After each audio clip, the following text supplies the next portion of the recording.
Mga master, sa post ng GSIS ay pinakilala po itong MPL Lite to be launched on October 25. Actually, pinakita lamang po sa isang video ang tungkol po sa announcement na naganap dito po ni PGM, President and General Manager ng GSIS.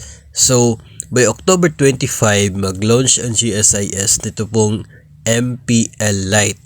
Ito po yung loan na nasa 5,000 ang minimum, 50,000 naman ang maximum. At available lamang ito sa October 25, 2024 hanggang sa October 24, 2025. So isang taon lamang po yung availability period ng MPL Lite na ito. At ito pong loan offer na ito, mayroon pong interest rate na 6 to 7%.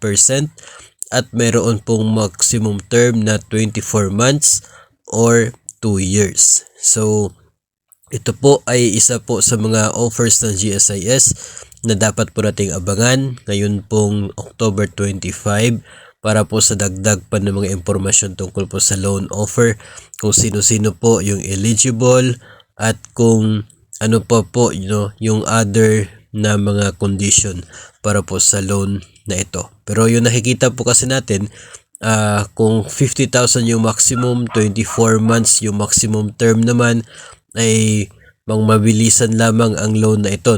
Mababa yung loan term para mabilis lamang yung payment period, para mas mabilis lamang siya ma-fully paid.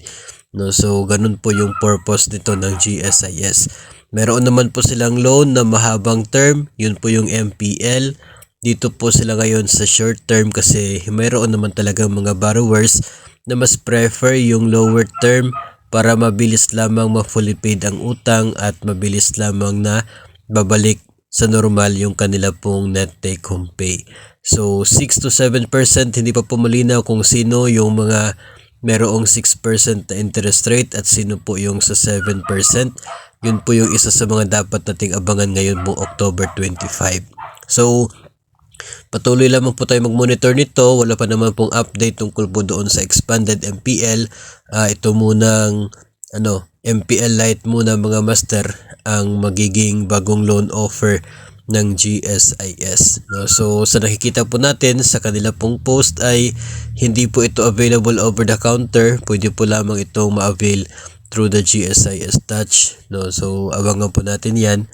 And ano man pong update dito pagdating po ng October 25, atin pa rin pong ibahagi sa inyo.